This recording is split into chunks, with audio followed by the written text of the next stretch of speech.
One of Britain's most famous car brands just recorded a month in which it sold 6 cars. Not 6,000, 6. Another has locked the gates on a factory that ran for 120 years, taking 1,100 jobs with it. And the brand, sitting at number 1 on this countdown, still employs 6,000 people in Britain, still fills forecourts from Cornwall to Aberdeen, and is, by its own accounts, in a fight for its life. 6 brands, all of them still on sale in Britain today. All of them being handed to buyers this very weekend, as if absolutely nothing is wrong. Because here's the thing about a dying car brand: the executives don't pay for it. You do. Through your resale value when you sell, your warranty when the network shrinks, and your parts bill in year 5 when the supply chain quietly gives up. So this is the countdown nobody at a dealership will ever show you. The 6 car brands collapsing in Britain right now, the verified numbers behind each one, and at the end, the 3 checks that tell you whether the badge you're about to buy will still be standing when you need it. Number 6 is the brand that had every advantage and still couldn't make Britain care. Number 6.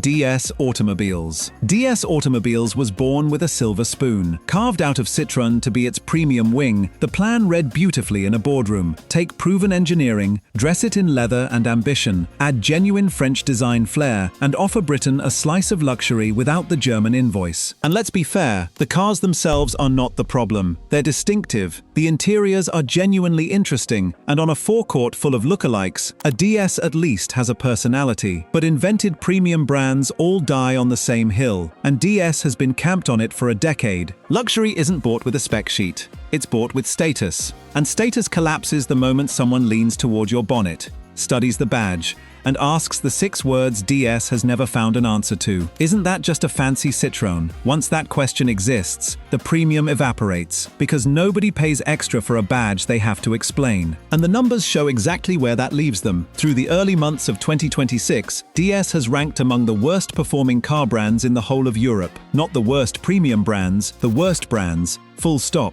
sharing the basement with names like Mitsubishi and Alfa Romeo. In Britain, month after month, DS keeps underperforming a market that isn't exactly booming itself. And behind the curtain, parent company Stellantis has been trimming production on DS models because European demand simply is not showing up. None of this means a DS will strand you on the hard shoulder. It means something slower and more expensive. You'd be buying into a badge Britain never accepted, and the bill for that arrives on the day you try to sell it. Number 5. Honda Number 5 hurts, because this is not a badge nobody wanted. This is the badge Britain bought precisely so it would never have to think about cars again. Honda, the engines that outlived their owners' marriages, the reputation built not on advertising, but on 30 years of people simply getting to work. If your dad ever said the words, "just buy a Honda," you already understand what this brand was worth, which is why the current numbers should make you sit up. Across the first half of 2026, Honda has repeatedly appeared among Britain's worst-performing larger car brands, underperforming the overall market by double-digit margins in individual months, and then doing it again. Once is a bad month. Twice is a trend. A pattern across half a year is a verdict. And here's the uncomfortable part. The cars didn't get worse. Honda still engineers a properly solid machine. What changed is the ground underneath it. Honda's entire British identity was one word: sensible, dependable, fairly priced, boring in the best possible way. And in 2026, a wave of newly arrived brands is selling exactly that sentence. More equipment, longer warranties, lower prices. Honda's promise didn't break. It stopped being unique. And when your only card is the sensible choice, and someone plays a more sensible card for less money, you have no second card to reach for. For a company that spent 4 decades earning British trust, being beaten on its own home turf, value isn't a rough quarter, it's an identity crisis. And if you're buying one today assuming the badge will hold its value the way it did for your father, understand, the market has already started marking that assumption down. And if you want the early warning sign that this isn't new, remember Swindon. Honda closed its only British factory back in 2021, walking away from a plant that had built Civics for over 3 decades and taking roughly 3,000 jobs with it. At the time, it was framed as a global restructuring footnote. Look at it now, from 2026, and it reads differently. The first domino in a retreat from Britain that the sales charts are only now catching up with. Number 4. Fiat. At number 4, the figure I went back and checked twice before I believed it. Fiat, the brand that put generations of Britons into small, cheap, cheerful cars. The 500 outside every hairdresser's in the country, the panda that asked nothing and carried everything. Never fast, never posh, just honest, affordable, and everywhere. In the first quarter of 2026, Fiat sales in Britain fell by 60%, 6-0, in a single quarter, the steepest drop of any established brand in the entire UK market, and the rest of the half-year didn't rescue it. Fiat stayed pinned among the country's worst performers. Behind the scenes, Stellantis, yes, them again, the third time their name appears on this list, has been dialing back production on the Panda itself, because the demand across Europe has simply drained away. And there's a cruel logic to why Fiat, of all brands, fell hardest. Fiat's entire reason to exist was the price tag. That was the moat. But a moat made only of price is no moat at all. It protects you right up until the moment somebody arrives selling a better equipped car for less money. Somebody has arrived. They're doing it right now, in volume, and later in this video, I'll show you exactly who they are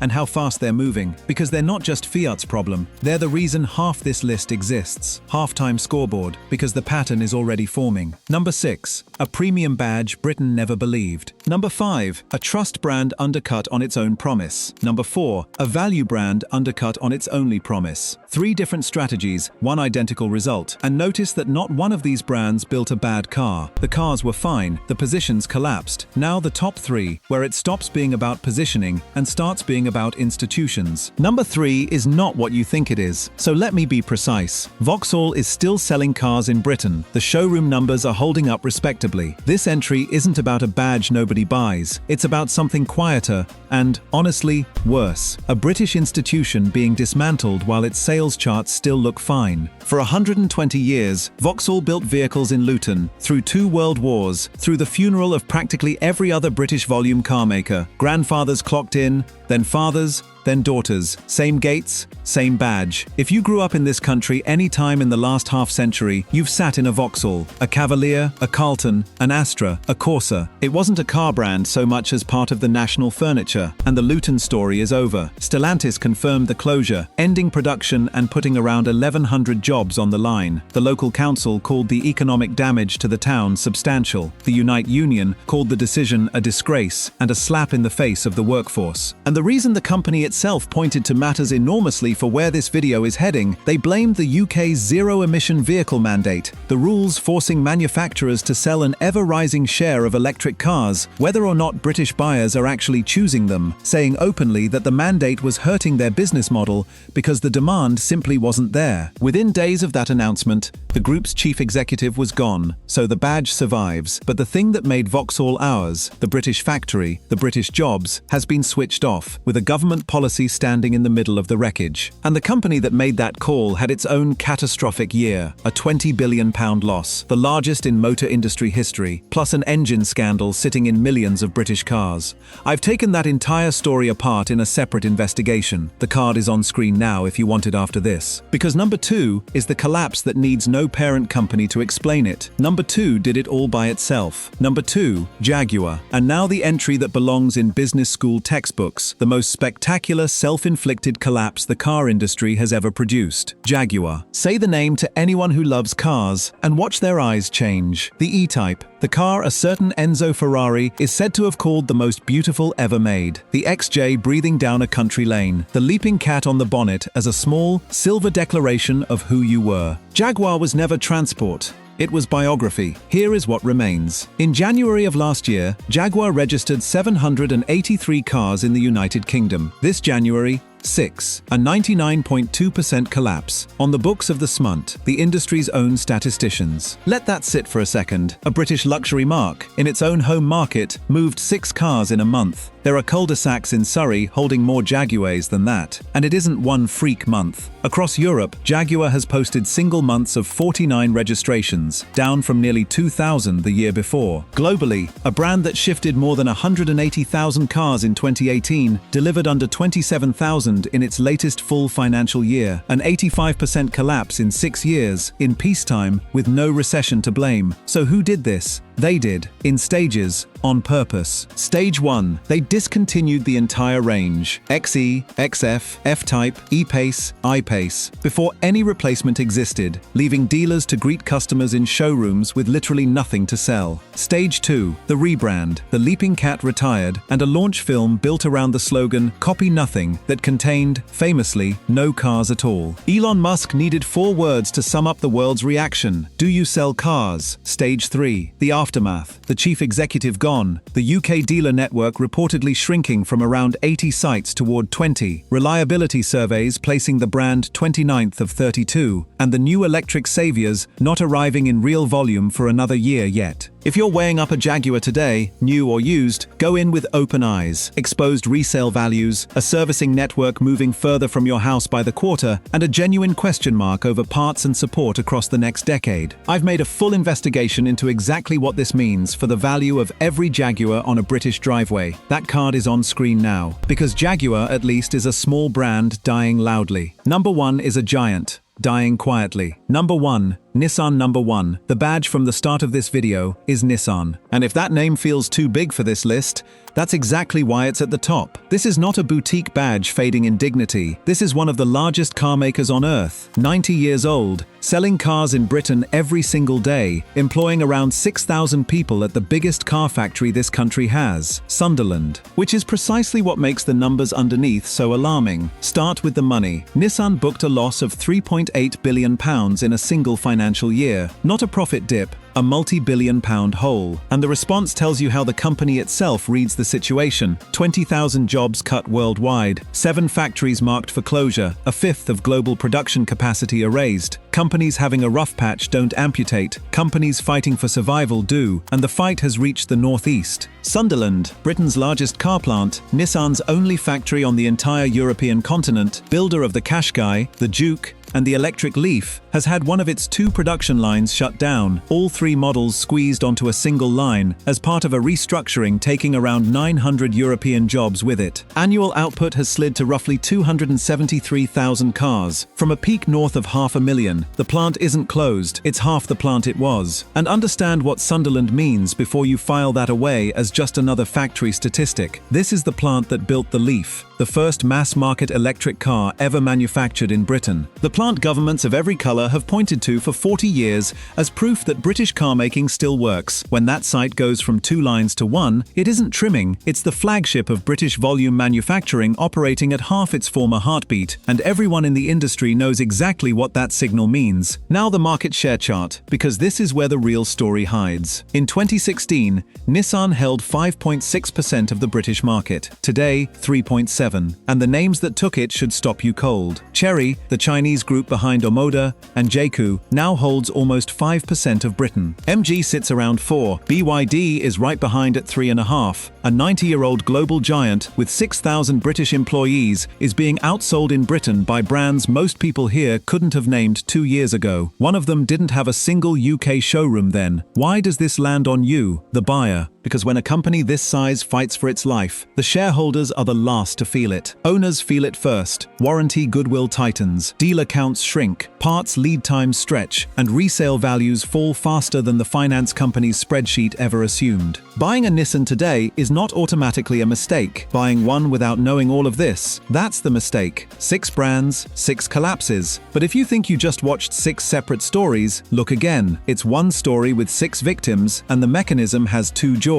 Jaw 1, regulation. The zero-emission vehicle mandate obliges every manufacturer to make electric cars a rising share of their British sales, year after year, on a schedule that climbs whether or not actual British buyers are climbing with it. And the schedule is steep. The required share ratchets up annually on a path toward the phase-out of new petrol and diesel sales altogether, with financial penalties hanging over every car sold short of the target. That's not my opinion of the policy, it's what the companies themselves are saying with their factories. When Stellantis closed Luton, they named the mandate, publicly, as a force hurting their business model, because the consumer demand underneath the targets wasn't there. Push companies to sell what people aren't yet buying, and something somewhere, gives. In Bedfordshire, what gave was 1,100 jobs. Jaguar 2, competition. And this is the shift most of Britain hasn't fully registered yet. 2 years ago, BYD had barely arrived here, and Chery didn't exist in this country at all. Not one showroom. Today, their combined British registrations are ahead of Volkswagen, the single best-selling brand in the UK. Read that twice. And the crucial detail is that they are not expanding the market, they're consuming it. Their growth is bigger than the entire market's growth, which means arithmetic allows only one conclusion. Every extra car they sell is a car somebody else didn't. Somebody like Fiat, like Honda, like Nissan. Squeezed from above by targets, eaten from below by cheaper, better-equipped newcomers. And the first to break in that vice are exactly the brands you've just watched. The invented premium badge nobody believed, the value brands with nothing but price to hide behind, and the icon that set fire to its own identity. The vise isn't loosening, which means the only person who can protect your money in this market is you. So you're standing on a forecourt, pen hovering, 3 checks,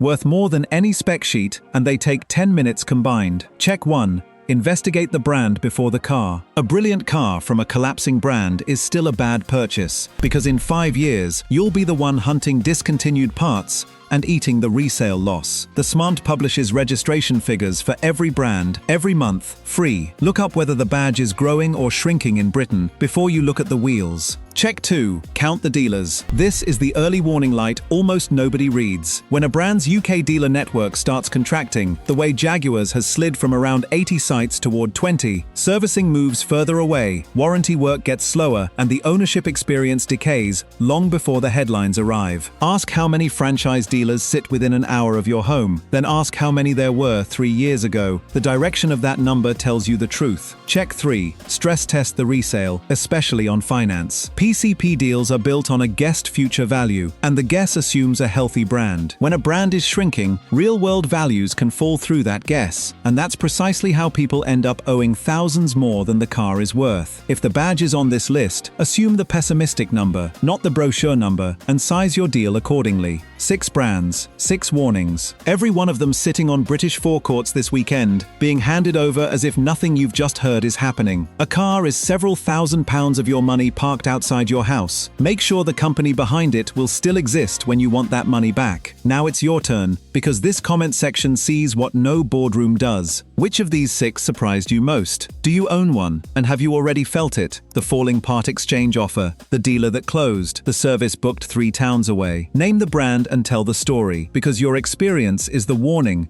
that saves the next person watching. If someone you know is about to sign for one of these badges, send them this video first. And if you want the full post-mortems, how Jaguar talked itself down to 6 cars, and the £20 billion catastrophe behind the Vauxhall badge, both investigations are on screen right now.